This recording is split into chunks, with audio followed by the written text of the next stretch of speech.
In this video, I'll be breaking down my top 20 safeties in the 2022 NFL Draft. And if you want to read this article for yourself that you see on the screen right now, if you want to read any of this content, which has full prospect profiles and breakdowns of these players, you can access all of that with the link in the description. It takes you right to my newsletter, Sports Talk with Sam Teets. It's all free, and you get access to this article, which is over 1,000 words, I think actually over 2,000 words, breaking down the top 20 safeties in the 2022 NFL Draft, based on physical traits, based on production, and based on physical measurements. So you can get all of that for free just by clicking the link in the description. But for now, let's just jump into the video. I want to give you a very brief overview of the safety class. If you want the more in-depth look, you can go check out that link below. But right now, my top safety, the only guy I view being really worth the top 15 pick in this draft, is Kyle Hamilton. I recognize there are some concerns about his coverage ability, and maybe be a little bit limited in that side. I don't see that. I think he's got good range. And from what I can tell, he's loose enough to cover tight ends, and he can cover big slots. And there are more big slots in the NFL now, certainly, than there were 10, 15 years ago. It's becoming a trend in the league. I think Kyle Hamilton can play that role pretty well. So you want to get a tight end eraser, or someone who can erase or at least compete with big slots. Kyle Hamilton, got the size of a linebacker and the coverage instincts of a pretty solid safety. I think he's worth the top 15 pick, and I have him predicted to go in that range. Number 2, Dexter Hill, safety from Michigan. This goes a slot corner at Michigan. I don't think he really wants to play that role in the NFL, but he certainly can cover in the slot and be an elite slot option for your team. And he has all the agility and all the speed and the range to play deep as well. You got number 3, Cine from Georgia. He's a missile. He is tremendous at flying all around the field, especially downhill. He's got some really big hits as well in tape. I don't know if his coverage skills are on the same level as someone like Dak. Well, I know they aren't on the same level as the Daxton Hill, but I think for various defenses looking at that role, a guy who can go sideline to sideline, develop as a coverage player in the NFL, and immediately be someone who can help out coming downhill and doesn't have to play in the box, I think he'll play a really good role in the NFL. Again, a lot of these guys are going to be slightly undersized. I would like to see Cine be a little bit bigger for what he does, but he does it really well, so I'm not going to question the size so much. Tier 3, safeties I've used for top 50 selections. Number 4, Jalen Pitre from Baylor. He's got almost a linebacker mentality, and you can blitz him quite frequently. He can play in the box. He can play in the slot. He doesn't have the same sideline-to-sideline range as some of the guys I've already talked about, but he still has pretty good range. And really, like I said, one of the more versatile players in this draft class. Him and Daxton Hill can play almost anywhere on your defense. Number 5, Jaquan Brisker. This guy, for me, is a box safety. I don't think he's going to be able to play deep. He's got good range, but not sideline-to-sideline range. And frankly, I think his skill set is more suited to play in the box or playing downhill at the very least.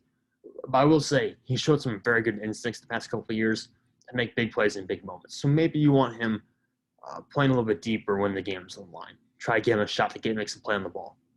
Because he can definitely make plays on the football in key moments. We've seen it time and time again. Tier 4, this is one of my guys I think are going to be worth third-round selections. Number 6 on my list is Kirby Joseph. Excellent ball skills. We have to see that at Senior Bowl and this past year, but he only has one season of production, so it's going to be a bit of a question mark for him in terms of how teams evaluate him. Number 7 is Nick Cross, a tremendous athlete. Someone who I think can play sideline to sideline when he opens his hips. He's got tremendous straight line speed. He can be really good coming downhill, making plays in the running game. He was kind of hit or miss in coverage this past year, so I'm curious to see how teams evaluate him. But for me, still a guy I would take in the 3rd round. And then Brian Cook, the only other guy who would take in the 3rd round from the safety class from Cincinnati. Pretty good size, excellent trigger coming downhill, not penalized very often. He's a bit of an enforcer, always going to lay down some hard hits on you. Has really just 1 year of high-end ball production, which is a little bit worrisome. But still, looking at him across Kirby Joseph, I would still view all these guys as worth 3rd-round picks, which means there are 8 safeties in this draft that could go in day 1 and day 2. We don't really see that very often. Safeties are usually highly undervalued in the draft, but I think that could change this year. Tier 5, safeties I think are worth 4th-round picks. Tyson Anderson from Toledo. Played corner at Toledo, actually. A lot in slot primarily. I don't think he's going to be able to play that role at the next level, but he's got pretty good size, 6'2", 210 pounds, 33-inch arms.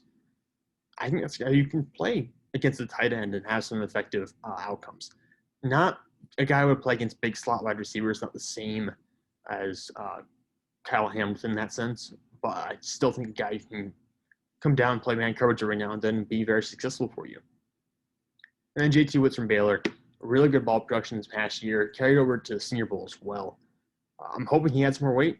He's listed at 193 when I last checked on NFL.com. Hopefully he plays closer to 200 pounds or 205 pounds. Maybe that'll help him finish some tackles. But overall, a guy who's very good at finding the ball and a fairly fluid athlete as well. And we're dropping down to the 5th round. Dane Belton at 11 from Iowa. 12 is Smoke Monday from Auburn. 13 is Marquise Bell, someone a lot of people probably haven't heard of, a safety from Florida A&M. I've done an individual player profile on him on my YouTube channel, which you've obviously found. You can search for that and find that on here if you're that interested. But he's probably going to be a box safety or maybe a safety / linebacker hybrid. A former Maryland player, former 4-star recruit, so a very talented player. Number 14, Rome McKinley III from Oregon. Started this year, past year pretty hot and kind of cooled off throughout the season. And then number 15, Leon O'Neal Jr., safety from Texas A&M. And then we drop into 6th and 7th round picks. 16 on my board, Percy Butler from Louisiana. 17, Delarian Turner-Yell from Oklahoma. 18, Yusuf Corker from Kentucky. 19, that's a tough name to say.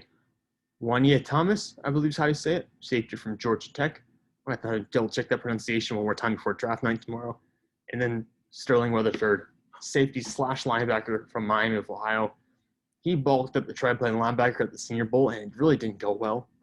I kind of wonder if he's better off losing some weight again and playing a little bit lower because he did not look very comfortable at the Senior Bowl, which is why he's so far down this list.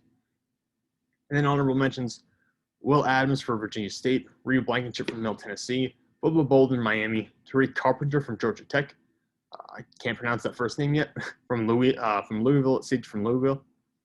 Nick Grant from Virginia, Colby Harvell Peel, from Oklahoma State, Brad Hawkins from Michigan, Elijah Hicks from Cal, Quantrez Knight from UCLA, Quentin Lake from UCLA as well, Isaiah Palamoa, from USC, Trey Sterling from Oklahoma State, Nolan Turner from Clemson, and Russ East from Kansas State. And if you want to see the full in-depth player profiles and breakdowns on the top 20 safeties in this draft class, go check out the link below, which will link you to a free article with all the pros, cons, production, and size measurements for the safeties in this draft class. But for now, thank you for watching. I'll talk to you all later.